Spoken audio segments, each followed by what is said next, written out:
देहि सौभाग्यम आरोग्यम देहि मे परमं सुखम रूपम देहि जयम देहि यशो देहि द्विसोजहि। ओम दुम दुर्गाय नमः। आज की कथा में आप सभी भक्तों का हार्दिक स्वागत है। माँ भगवती जगदम्बा सदैव अपनी कृपा आप पर बनाए रखें। आज है 5 मार्च 2026 और दिन है गुरुवार और आज से आप सुनने वाले हैं चैत्र मास की कथा। फाल्गुन मास के सभी अध्याय सुनने के लिए आप सभी भक्तों का बहुत बहुत आभार। चैत्र का महीना समर्पित होता है माँ भगवती जगदम्बा दुर्गा को। इस महीने में माँ दुर्गा की पूजा करने का विशेष महत्व बताया गया है। इसी महीने में चैत्र नवरात्रि आती है और चैत्र मास की नौमी तिथि को, चैत्र मास की शुक्ल पक्ष की नौमी तिथि को रामनवमी मनाई जाती है। भगवान श्री राम का जन्मोत्सव मनाया जाता है और नारद पुराण में ऐसा वर्णन आता है कि चैत्र मास से ही ब्रह्मा जी ने सृष्टि की रचना भी प्रारंभ की थी और चैत्र मास की शुक्ल पक्ष की प्रतिपदा तिथि से हिंदू नववर्ष का भी प्रारंभ होता है। तो ये महीना बहुत महत्वपूर्ण है, विशेषकर माँ दुर्गा की आराधना के लिए। तो माँ दुर्गा का ध्यान करते हुए आज की पावन कथा का प्रारंभ करते हैं। जगत के सृष्टि कार्य में जो उत्पत्ति रूपा, रक्षा कार्य में पालन शक्ति रूपा, संहार कार्य में रौद्र रूपा है, संपूर्ण विश्व प्रपंच जिनके लिए क्रीड़ा स्वरूप है, जो परापश्यंती मध्यमा तथा वैखरी वाणी में अभिव्यक्त होती हैं और जो ब्रह्मा विष्णु महेश द्वारा निरंतर आराधित हैं, वे प्रसन्न चित्त वाली देवी भगवती मेरी वाणी को अलंकृत अर्थात परिशुद्ध करें। श्री नारायण तथा नरों में श्रेष्ठ श्री नर भगवती सरस्वती और महर्षि वेद व्यास को प्रणाम करके इस पाठ का प्रारंभ करते हैं। ऋषिगण बोले कि हे सूत जी, हे महामते, हे व्यास शिष्य, आप दीर्घजीवी हूँ, क्योंकि आप हम लोगों को नानाविध पुण्य प्रदायिनी एवं मनोहारिणी कथाएं सुनाते रहते हैं। भगवान विष्णु के सर्व पाप विनाशक, परम पवित्र एवं उन अवतार कथाओं से संबंधित अद्भुत चरित्रों को हमने भक्तिपूर्वक सुना और इसी प्रकार हमने भगवान शिव के अलौकिक चरित्र तथा भस्म और रुद्राक्ष के ऐतिहासिक महात्म्य का श्रवण भी आपके मुखारविंद से किया। हम लोग अब ऐसी परम पावन कथा सुनना चाहते हैं जो बिना प्रयास के ही मनुष्यों को भोग एवं मोक्ष प्रदान करने में पूर्ण रूप से सहायक हो। हे महाभाग, अतः आप उस कथा का वर्णन करें जिसके द्वारा मानव कलयुग में भी सिद्धियां प्राप्त कर लें, क्योंकि हम आपसे बढ़कर किसी अन्य को नहीं जानते हैं जो हमारी शंकाओं का निवारण कर सके। ऋषियों की बात सुनकर सूत जी बोले, हे महाभाग ऋषियों, आप लोगों ने लोक कल्याण की भावना से अत्यंत उत्तम प्रश्न किया है। अतः मैं आप सभी के लिए समस्त शास्त्रों का जो सार है उसे पूर्ण रूप से बताऊंगा। समस्त तीर्थ, पुराण और व्रत अपनी श्रेष्ठता का वर्णन करते हुए तभी तक गर्जना करते हैं जब तक कि मनुष्य श्री देवी भागवत का सम्यक रूप से श्रवण नहीं कर लेते। मनुष्यों के लिए पाप रूपी अरण्य तभी तक दुखप्रद एवं कंटकमय रहता है जब तक कि श्रीमद् देवी भागवत रूपी परशु अर्थात कुठार उपलब्ध नहीं हो जाता, और मनुष्यों को उपसर्ग अर्थात ग्रहण रूपी घोर अंधकार तभी तक कष्ट पहुंचाता है जब तक कि श्रीमद् देवी भागवत रूपी सूर्य उनके सम्मुख उदित नहीं हो जाते। ऋषिगण बोले, हे वक्ताओं में श्रेष्ठ महाभाग सूत जी, आप हमें ये बताएं कि वह श्रीमद् देवी भागवत रूपी पुराण कैसा है और उसके श्रवण की विधि क्या है। उस पुराण को कितने दिनों में सुनना चाहिए और उसके श्रवण की अवधि में पूजन विधान क्या है। प्राचीन काल में किन किन मनुष्यों ने इसे सुना और उनकी कौन कौन सी कामनाएं पूर्ण हुई।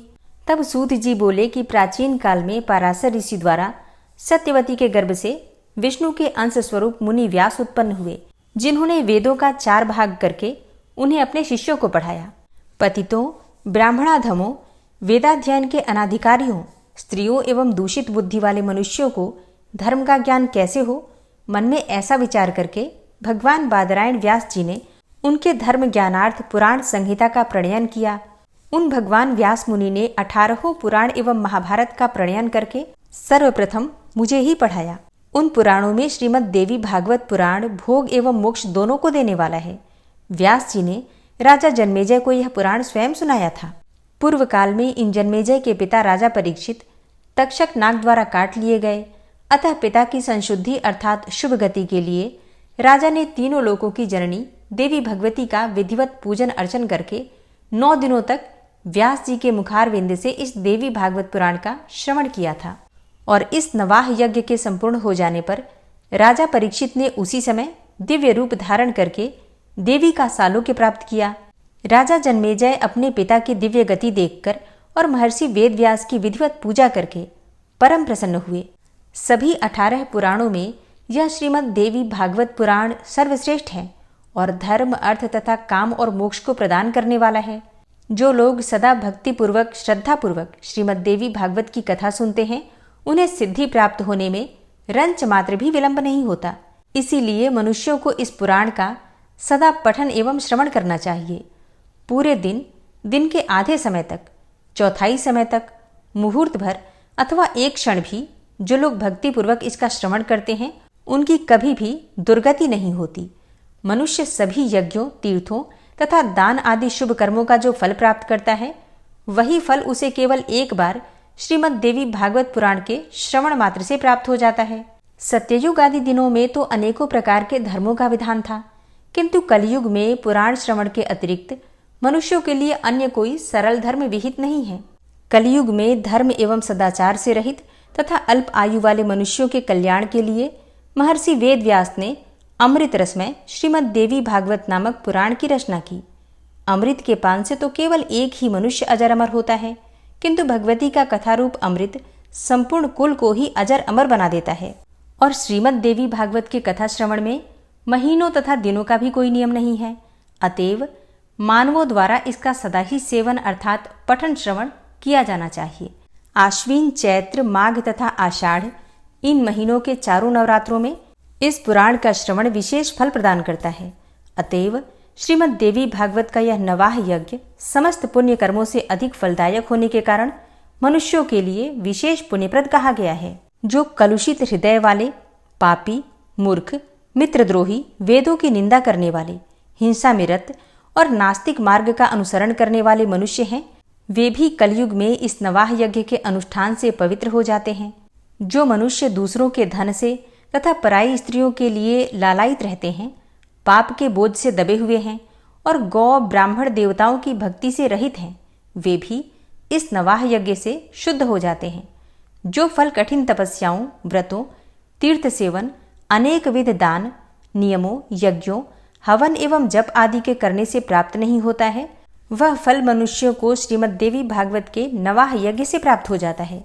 हे विप्रो, गंगा, गया, काशी, नैमिषारण्य, मथुरा, पुष्कर तथा बद्रिकारण्य भी मनुष्यों को उतना शीघ्र पवित्र नहीं कर पाते हैं जितना कि श्रीमद् देवी भागवत का यह नवाह यज्ञ लोगों को पवित्र कर देता है।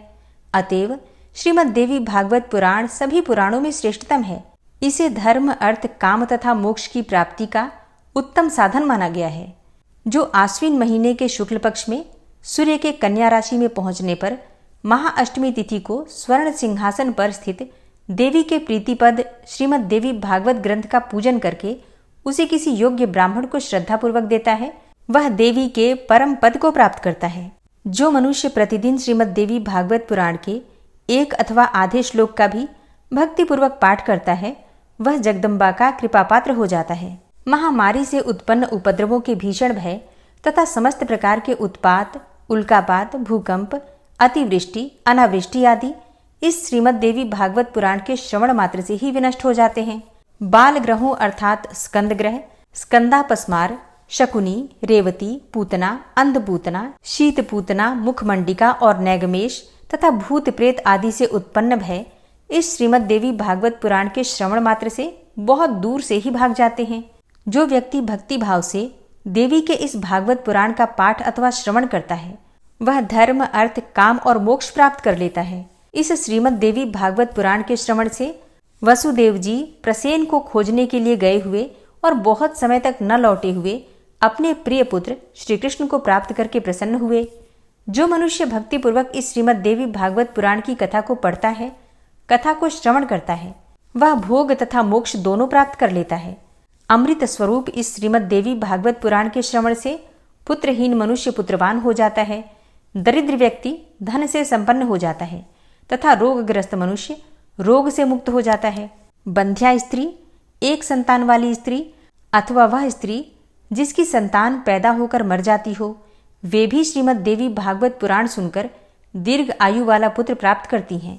जिस घर में नित्य श्रीमद् देवी भागवत पुराण का पूजन किया जाता है, वह घर तीर्थमय हो जाता है तथा उसमें निवास करने वाले लोगों के पापों का नाश हो जाता है। जो मनुष्य अष्टमी, नौमी अथवा चतुर्दशी तिथियों को श्रद्धापूर्वक इसे पढ़ता या फिर सुनता है वह परम सिद्धि को प्राप्त करता है।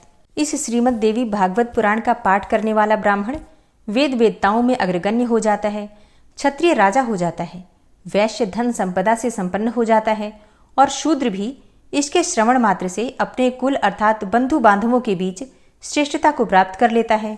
ऋषिगण बोले, महाभाग वसुदेव जी ने अपने पुत्र को किस प्रकार प्राप्त किया और वन में भ्रमण करते हुए श्री कृष्ण ने प्रसेन को कैसे खोजा? हे सुमते, हे सूत जी, किस विधि से और किससे वसुदेव जी ने श्रीमद् देवी भागवत पुराण का श्रवण किया? आप हम लोगों को ये कथा बताएं। तब श्री सूत जी बोले कि भोजवंशी सत्राजित द्वारकापुरी में आनंद पूर्वक निवास करता हुआ सूर्य की आराधना में तत्पर रहता था। वह सूर्य का परम भक्त एवं उनका मित्र भी था। कुछ समय के पश्चात सूर्यदेव उसके ऊपर प्रसन्न हो गए और उन्होंने उसे अपने लोक का दर्शन कराया। उसकी भक्ति तथा प्रेम से अत्यंत प्रसन्न हुए भगवान सूर्य ने सत्राजित को स्यमंतक मणि दे दी और वह उस मणि को अपने गले में धारण किए हुए द्वारका आ गया। उसे देखकर मणि के तेज से भ्रमित नागरिकों ने सत्राजित को सूर्य समझा और सूर्य समझकर सुधर्मा नामक अपनी सभा में विराजमान श्री कृष्ण के पास पहुंचकर उनसे कहा, हे जगतपते, आपके दर्शन की अभिलाषा से भगवान सूर्य स्वयं आपके पास आ रहे हैं। यह बात सुनकर सभा में श्री कृष्ण हंसकर बोले, हे बाल स्वभाव वाले नागरिकों, ये सूर्य भगवान नहीं है बल्कि सत्राजित हैं, जो स्वयं सूर्य द्वारा प्रदत्त स्यमंतक मणि से दीप्तिमान होता हुआ यहाँ आ रहा है। उसके पश्चात ब्राह्मणों को बुलाकर सत्राजित ने स्वस्ति वाचन कराया और भली भांति पूजन करके उस मणि को अपने घर में स्थापित किया। वह मणि जहाँ रहती थी वहाँ किसी प्रकार की महामारी, दुर्भिक्ष तथा उपसर्ग अर्थात भूकंप आदि प्राकृतिक संकट का भय उत्पन्न नहीं होता था।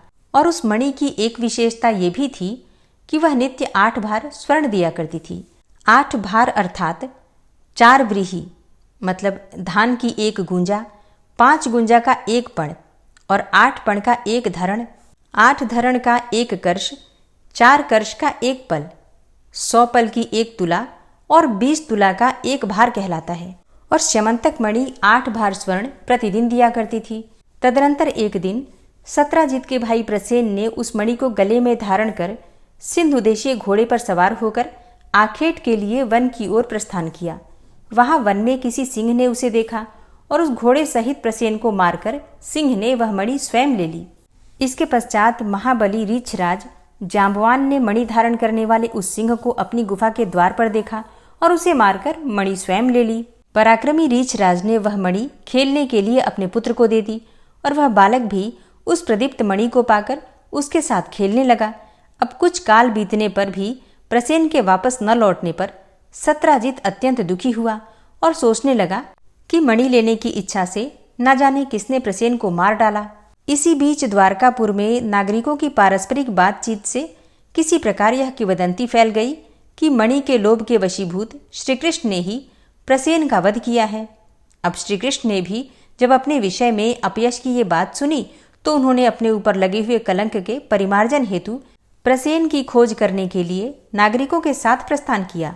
वन में पहुंचने पर श्री कृष्ण ने सिंह द्वारा मारे गए प्रसेन को देखा और तदनंतर गिरे हुए रक्त बिंदुओं से चिन्हित मार्ग का अनुसरण करके सिंह को खोजते हुए वे कुछ दूर गए। इसके पश्चात एक गुफा के द्वार पर मरे हुए सिंह को देखकर भगवान श्री कृष्ण करुणायुक्त वाणी में नागरिकों से बोले कि मणि का हरण करने वाले को खोजने के लिए मैं इस गुफा के भीतर प्रवेश कर रहा हूं। जब तक मैं वापस ना आऊं तुम लोग यहीं ठहरो। अब वे द्वारकावासी ठीक है ऐसा बोलकर वहीं पर ठहर गए और श्रीकृष्ण गुफा के भीतर प्रविष्ट हुए जहां जांबवान का घर था। तत्पश्चात वहां पहुंचने पर श्रीकृष्ण ने रीछराज के पुत्र को मणि धारण किए देखकर मणि को छीनना चाहा। इस पर उसकी धात्री अर्थात धाय भयभीत होकर चिल्लाने लगी। तब धात्री की आवाज सुनकर जांबवान तुरंत वहां आ गया और वह अपने पूर्व स्वामी श्रीकृष्ण के साथ दिन रात निरंतर युद्ध करने लगा। इस प्रकार उन दोनों के बीच 27 दिनों तक भयंकर युद्ध हुआ। इधर द्वारकावासी गुफा के द्वार पर 12 दिनों तक श्रीकृष्ण के आगमन की प्रतीक्षा करते हुए ठहरे रहे, किंतु उसके बाद वे भयभीत होकर अपने अपने घर चले गए और वहां पहुंचकर उन्होंने लोगों से सारा वृतांत कहा। द्वारकापुरी के सभी नागरिक ये सब सुनकर सत्राजित की भर्त्सना करते हुए अत्यंत शोक विवल हो गए।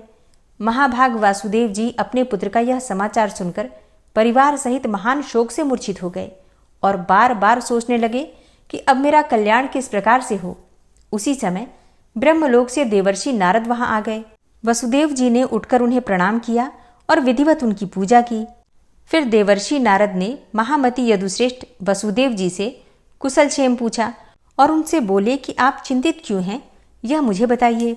तब वसुदेव जी बोले कि मेरा अतिशय प्रिय पुत्र श्री कृष्ण प्रसेन की खोज करने के लिए द्वारका के नागरिकों के साथ वन में गया था, जहां उसने प्रसेन को मरा हुआ देखा। इसके पश्चात प्रसेन को मारने वाले सिंह को भी एक गुफा के द्वार पर मरा हुआ देखकर श्रीकृष्ण नागरिकों को द्वार पर ही रोककर स्वयं गुफा के अंदर चले गए। बहुत दिन व्यतीत हो चुके हैं, किंतु मेरा पुत्र अभी तक नहीं लौटा है, जिससे मैं बहुत चिंतित हूं। अतः हे मुने, आप कोई ऐसा उपाय बताइए जिससे मैं अपने प्रिय पुत्र को प्राप्त कर सकूं। नारद जी बोले, हे यदुश्रेष्ठ, आप अपने पुत्र की प्राप्ति के लिए श्री अंबिका देवी जी की आराधना कीजिए। उनकी आराधना से शीघ्र ही आपका कल्याण होगा। तब वसुदेव जी बोले कि हे भगवान, वे देवी कौन हैं? वे महेश्वरी किस प्रकार से प्रभावशाली हैं तथा उनकी आराधना किस प्रकार से की जाती है? हे देवर्षे, कृपा करके आप हमें ये बताएं। तब नारद जी बोले कि हे महाभाग वसुदेव, देवी के अतुलित महात्म्य का विस्तार पूर्वक वर्णन करने में तो कौन समर्थ है, अतः मैं संक्षेप में ही कह रहा हूं, आप उसे सुने। जो भगवती शाश्वत सच्चिदानंद स्वरूपा और परात्परा देवी हैं तथा जिनके द्वारा यह जगत व्याप्त है, जिनकी आराधना के प्रभाव से ही ब्रह्मा इस चराचर सृष्टि की रचना करते हैं, जिनका स्तवन करके भगवान विष्णु मधु कैटभ के भय से मुक्त हुए तथा जिनकी कृपा से वे विश्व का पालन पोषण करते हैं, जिनके कृपा कटाक्ष मात्र से भगवान शंकर जगत का संहार करते हैं और जो संसार के बंधन की कारण रूपा हैं, वे ही मुक्ति प्रदान करने वाली हैं, वे ही परम विद्या स्वरूपा हैं और वे ही समस्त ईश्वरों की भी ईश्वरी हैं। अतः आप नवरात्र विधान के अनुसार जगदम्बा की विधिवत पूजा करके 9 दिनों में इस श्रीमद् देवी भागवत पुराण का श्रवण कीजिए, जिसके श्रवण मात्र से आप शीघ्र ही अपने पुत्र की प्राप्ति कर लेंगे। इस पुराण का पाठ तथा श्रवण करने वाले मनुष्यों से भोग एवं मोक्ष दूर नहीं रहते। नारद जी के ऐसा कहने पर वे वसुदेव जी मुनि श्रेष्ठ नारद को प्रणाम करके अत्यंत प्रेम पूर्वक कहने लगे। वसुदेव जी बोले कि हे भगवान, आपके इस कथन से देवी महात्म्य से संबंधित एक अपना वृतांत मुझे याद आ गया। मैं उसे कह रहा हूं, आप सुनिए। पूर्व काल में पापी कंस ने आकाशवाणी के माध्यम से देवी के 8वें गर्भ से अपनी मृत्यु जानकर भयभीत होकर भार्या सहित मुझको बंदी बना लिया। तदनंतर मैं अपनी पत्नी देवकी के साथ कारागार में रहने लगा और पापी कंस भी मेरे पैदा होने वाले पुत्रों को एक एक करके मारता रहा। इस प्रकार जब कंस के द्वारा मेरे 6 पुत्र मार डाले गए, तब मेरी निर्दोष भार्या देवी देवकी अत्यंत शोकाकुल हो उठी और दिन रात दुखी रहने लगी। तत्पश्चात गर्ग मुनि को बुलाकर उनका अभिवादन तथा पूजन करके पुत्र प्राप्ति की कामना से मैंने उनसे देवकी का दुख बताकर कहा, हे भगवान, हे दया सिंधु, हे मुनिवर, आप तो यदुकुल के गुरु हैं, अतः मुझे आयुष्मान पुत्र की प्राप्ति का कोई उपाय बताइए। इसके अनंतर दया निधान गर्ग जी ने प्रसन्न होकर मुझसे कहा।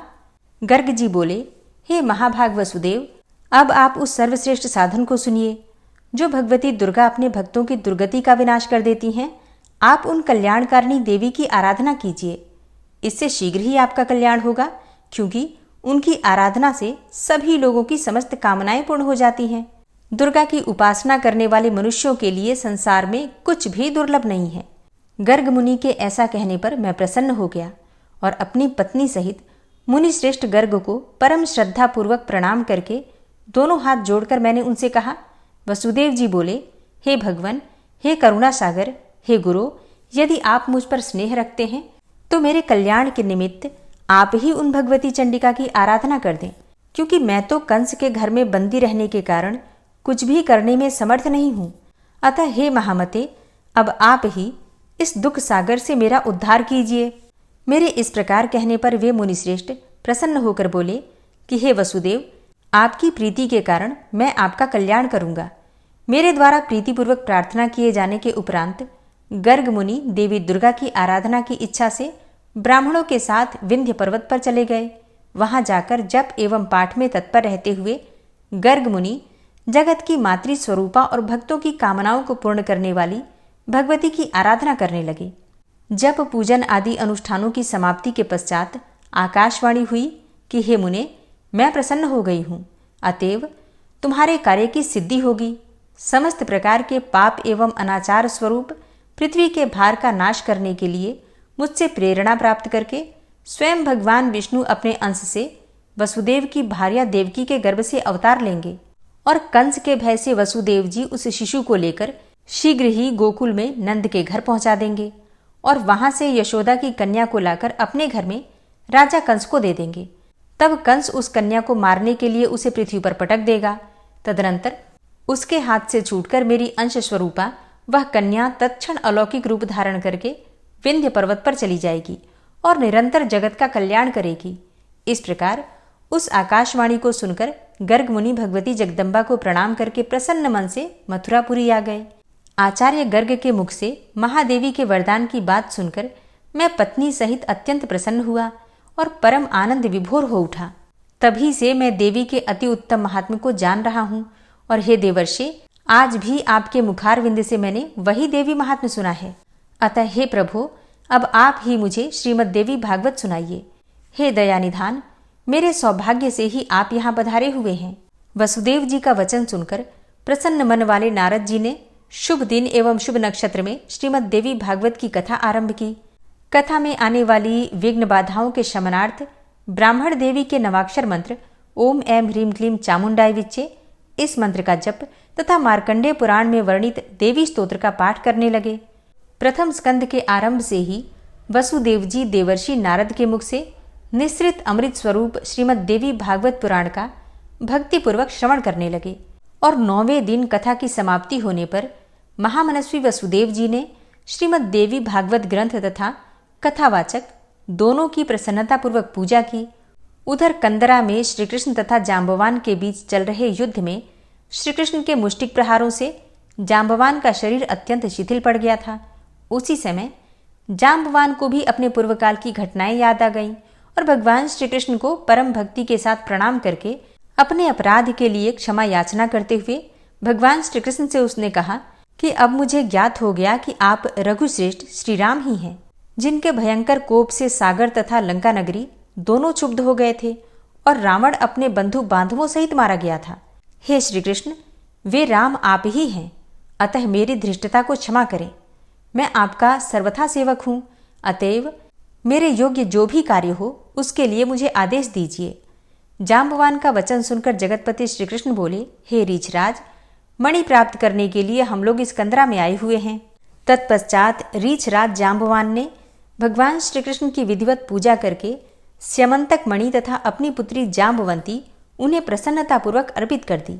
श्रीकृष्ण ने जाम्बवंती को पत्नी के स्वरूप में अंगीकार करके मणि को गले में धारण कर लिया और रीछराज जाम्बवान से विदा लेकर वे द्वारकापुरी के लिए प्रस्थित हुए। उधर द्वारका में उदार हृदय वसुदेव जी ने श्रीमद देवी भागवत पुराण कथा की समाप्ति के दिन ब्राह्मणों को भोजन कराया तथा नानाविध दक्षिणाओं से उन्हें संतुष्ट किया। जिस समय वे ब्राह्मण वसुदेव को आशीर्वचन प्रदान कर रहे थे, उसी समय भगवान श्रीकृष्ण मणि धारण किए हुए पत्नी जाम्बवंती के साथ वहां आ पहुंचे। भार्या सहित भगवान श्रीकृष्ण को देखकर वसुदेव जी तथा उपस्थित जनसमूह की आंखें हर्षातिरेक के अश्रु से परिपूर्ण हो गईं और वे परम आनंदित हुए। देवर्षि नारद भी श्रीकृष्ण के आगमन से हर्षित हुए और उन्होंने वसुदेव जी तथा श्रीकृष्ण से विदा लेकर ब्रह्म सभा के लिए प्रस्थान किया। जो मनुष्य निष्कपट भक्ति एवं शुद्ध हृदय से भगवान के इस विख्यात तथा कलंक नाशक चरित्र का पाठ एवं श्रवण करता है, वह पूर्ण सुखी हो जाता है और जगत में उसकी सभी कामनाएं पूर्ण हो जाती हैं तथा मृत्यु के अनंतर वह मोक्ष पद को प्राप्त करता है। ओम नमः चंडिकायै। आज की कथा का यहीं पर समापन करती हूँ और अब आप सुनेंगे श्री दुर्गा कवच, जो कि आप लोग प्रतिदिन पूरे चैत्र मास में सुनने वाले हैं। तो अब पूरे भक्ति भाव के साथ माँ दुर्गा का ध्यान करते हुए दुर्गा कवच के पाठ का प्रारंभ करते हैं। सबसे पहले विनियोग है ओम नमः चंडिकायै। माँ दुर्गा के चंडी रूप को हमारा नमन है। यह भगवान ब्रह्मा जी के द्वारा लिखा गया चंडी कवच है, जिसमें कुल 56 छंद हैं। चामुंडा देवता, दिग्बंध देवता, जगदम्बा माता इत्यादि का ध्यान करके हम इस दुर्गा सप्तशती के पाठ का प्रारंभ कर रहे हैं। मार्कंडेय जी पितामह ब्रह्मा जी से कह रहे हैं कि हे भगवान ब्रह्मा, जो इस विश्व में गोपनीय है वह रहस्यपूर्ण है तथा जो सभी की रक्षा करता है और हमें अधर्म से बचाता है, साथ ही जिसे आपने अभी तक किसी को दिखाया भी नहीं है, ऐसा कोई साधन या उपाय मुझे बताइए। मार्कंडेय जी के इस प्रश्न पर भगवान ब्रह्मा कहते हैं कि उस साधन का नाम तो देवी कवच ही है, जो इस विश्व में अत्यधिक गोपनीय है। वह देवी कवच सभी का कल्याण करने वाला, पवित्रता और पुण्य देने वाला है।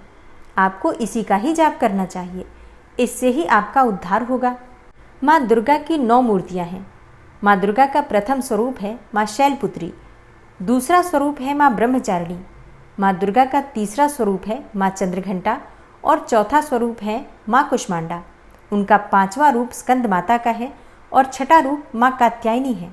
7वां स्वरूप है माँ कालरात्रि का और 8वां स्वरूप माँ महागौरी के नाम से प्रसिद्ध है। माँ दुर्गा का 9वां रूप है माँ सिद्धिदात्री। यही नव दुर्गा के रूप हैं जिसे भगवान ब्रह्मा के द्वारा वेदों के माध्यम से बताया गया है। जो मनुष्य अग्नि में जल रहा हो, सभी ओर से शत्रुओं से घिर गया हो, विपरीत परिस्थितियों का सामना कर रहा हो और उस समय यदि वह माँ दुर्गा की शरण में जाता है तो उसका कभी भी बुरा नहीं हो सकता है।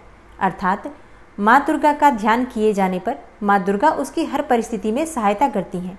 यदि युद्ध का समय हो और मनुष्य संकटों में घिरा हुआ हो तो भी माँ दुर्गा के प्रभाव से उसका कुछ भी बुरा नहीं होता है। माँ दुर्गा उसके दुख, पीड़ा, भय इत्यादि का नाश कर देती हैं।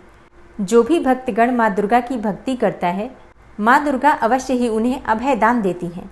जो कोई भी देवी दुर्गा का ध्यान करता है, माँ दुर्गा उसकी हर प्रकार से रक्षा करती हैं और इस बात में कोई भी संशय नहीं है। चामुंडा माता का वाहन प्रेत है और वे उस पर सवारी करती हैं। वाराही माता का वाहन भैंसा है। ऐन्द्री माता का वाहन हाथी है तो वही वैष्णवी माता का वाहन गरुण है। भगवान शिव की पत्नी व सभी की ईश्वरी माँ पार्वती का वाहन वृषभ है। कुमारी माता का वाहन मोर है। लक्ष्मी माता कमल के आसन पर विराजमान है और उन्होंने अपने हाथों में भी कमल लिया हुआ है। वे भगवान विष्णु को अत्यधिक प्रिय हैं। वृषभ पर बैठी हुई माँ पार्वती का रंग सफ़ेद है। भगवान ब्रह्मा की पत्नी माँ ब्राह्मी या माँ सरस्वती हंस पर बैठी हुई हैं और सभी प्रकार के आभूषण पहने हुए हैं। इस प्रकार से माता रानी अपने भिन्न भिन्न रूपों में सभी तरह के योग व शक्तियों को ली हुई हैं। उन्होंने कई प्रकार के आभूषण व रत्न पहने हुए हैं जो उनकी शोभा को बढ़ा रहे हैं। माँ दुर्गा का एक रूप अत्यधिक क्रोध में रथ पर बैठा हुआ दिखाई देता है, जो दुष्टों का नाश करने के लिए है।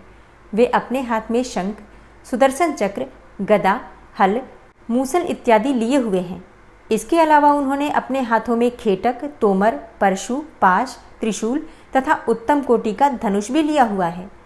माँ दुर्गा दैत्यों, दुष्टों व राक्षसों का नाश कर देती हैं, भक्तों का कल्याण करती हैं तथा देवताओं का सदैव हित करती हैं। इसी उद्देश्य के तहत ही उन्होंने भिन्न भिन्न भांति के अस्त्र शस्त्र लिए हुए हैं। माँ दुर्गा के महारुद्र, प्रलयंकारी, पराक्रमी, महाशक्तिशाली, अत्यधिक उत्साही तथा भय का नाश कर देने वाले इस रूप को हम सभी नमस्कार करते हैं। माँ देवी के उस प्रलयंकारी रूप की ओर देखना भी बहुत मुश्किल है, जो शत्रुओं का भय बढ़ाने का कार्य करता है।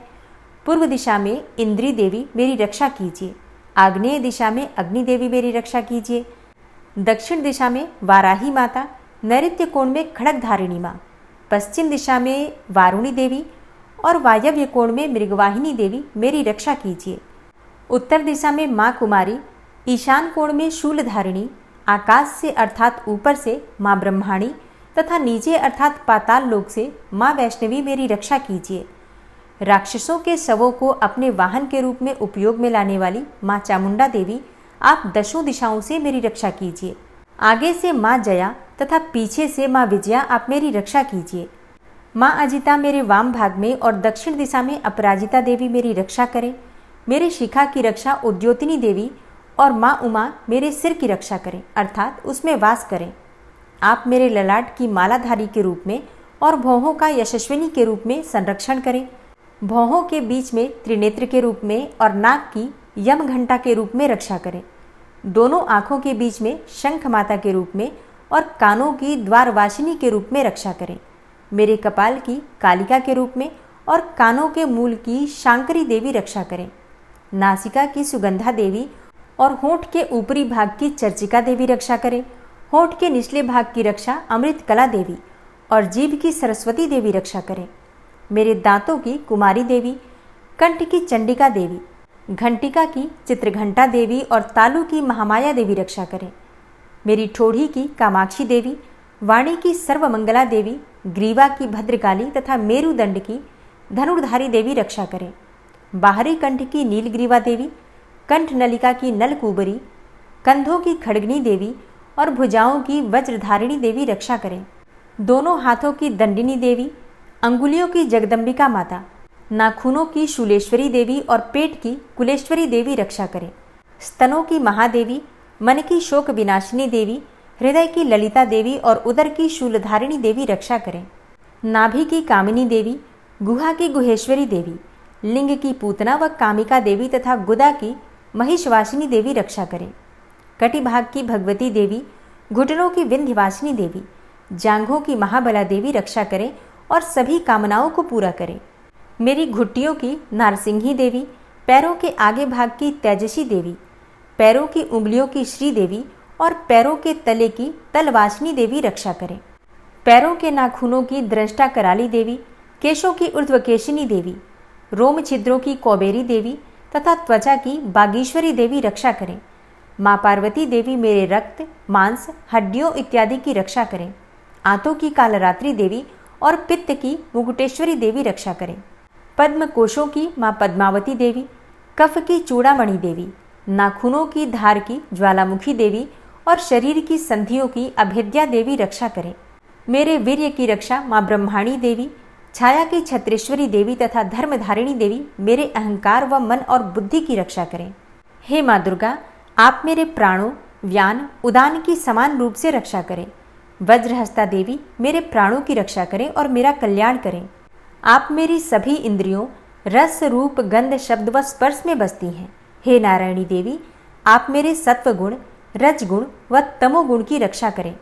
मेरे आयु की वाराही देवी, वैष्णवी देवी धर्म की, यश व कीर्ति की लक्ष्मी देवी तथा धन व विद्या की चक्रिणी देवी रक्षा करें। इंद्रा देवी मेरे गोत्र की, चंडी देवी मेरे पशुओं की, महालक्ष्मी देवी मेरे पुत्रों की और भैरवी देवी मेरी पत्नी की रक्षा करें। मेरे पथ की सुपथा देवी और उस मार्ग की क्षेमकरी देवी, राजा के दरबार में महालक्ष्मी देवी तथा सभी जगह निवास करने वाली विजया देवी मेरे भय की रक्षा करें।